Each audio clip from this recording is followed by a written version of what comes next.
What happened for Oklahoma during their lone official visit this past weekend against Kent State? Did the Oklahoma Sooners make enough noise to potentially flip Milin Paris from Iowa State? I want to talk a little bit more about that today and what that wide receiver outlook looks like currently at the moment for the 26 recruiting class. And then later this week, we got to get into the Oklahoma versus Texas game where there is some interesting things coming out about that game where I could see Oklahoma definitely probably beating Texas by a couple scores, but we'll talk about that at a later date. Let's go ahead and talk about Milin Paris, the four-star wide receiver that Oklahoma has been attempting to flip from Iowa State. If you are new to the channel, make sure you hit that like, hit that subscribe button. If you're new to the channel, I want you guys to be a part of this community. We cover Oklahoma football, Oklahoma recruiting. It's completely free. All you got to do is subscribe, jump in the comments below, let me know your thoughts. Again, shout out to the two guys that showed up to the game this week that literally sat around me, watched the show. I appreciate both of you guys. Hope you guys had a good week against Kent State. All right, so the Oklahoma Sooners hosted their lone official visitor this weekend in the four-star wide receiver Milin Paris, who is currently committed to Iowa State, hailing from Stowe, Ohio, out of Walsh Jesuit High School, coming in at about 6'5", 205 pounds. He's the number 220th ranked player in the entire country.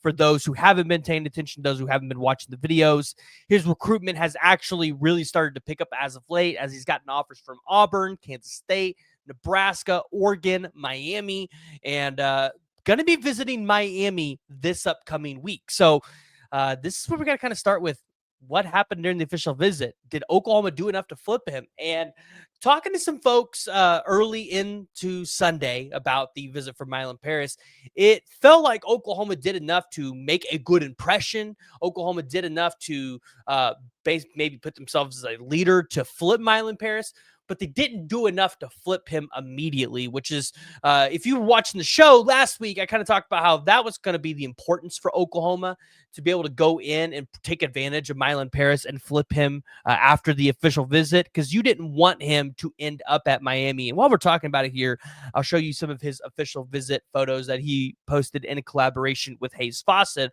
over there on Instagram. But I really felt like your best chance to land Milin Paris was to flip him this week. Now, that's not saying Oklahoma's out of it. He could go to Miami, not have a great time, or maybe just realize, hey, Oklahoma's the place that I got to go.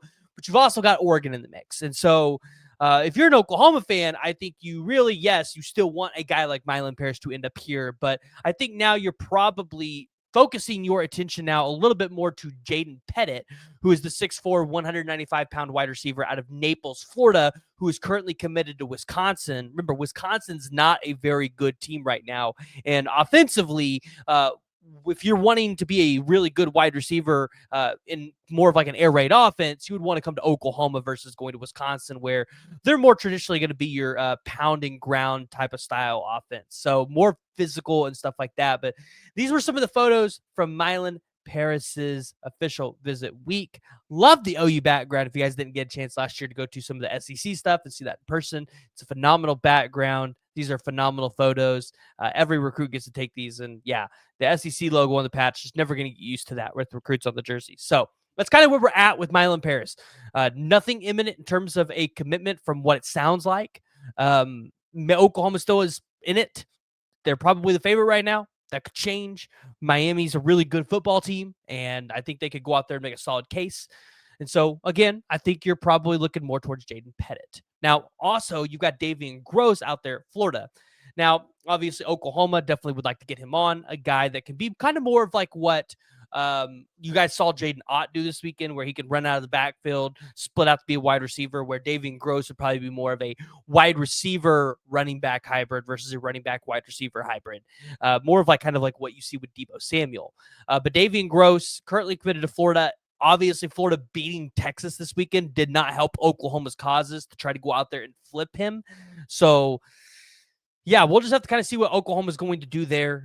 You're starting to see some decommitments across college football for other wide receivers, so Oklahoma could potentially get engaged there. Obviously, I'm still watching Jordan Clay, who's committed to Baylor. Baylor had a good win over Kansas State this weekend as well. So Oklahoma at the wide receiver position in 2026. I mean, obviously, you still feel pretty strong about Jaden Pettit, maybe not as strong about Milin Paris. But additionally, earlier today, we did get an update from Blake and Tukwok, I believe I said that right. He's over at 247 in Sooners Illustrated. On Twitter, he was able to go out there and post about how three-star offensive tackle Daniel McMorris plans to make a commitment decision the weekend of October 31st.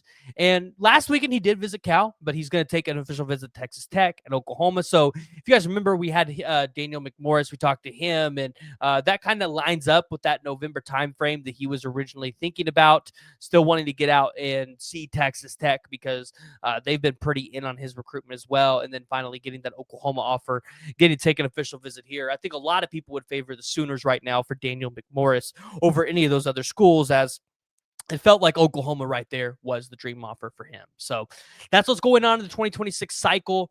No imminent commitment this weekend, but the Oklahoma Sooners have a chance to do something against Texas to gain more momentum on the recruiting trail. Hey, maybe land a couple more 2027 commits.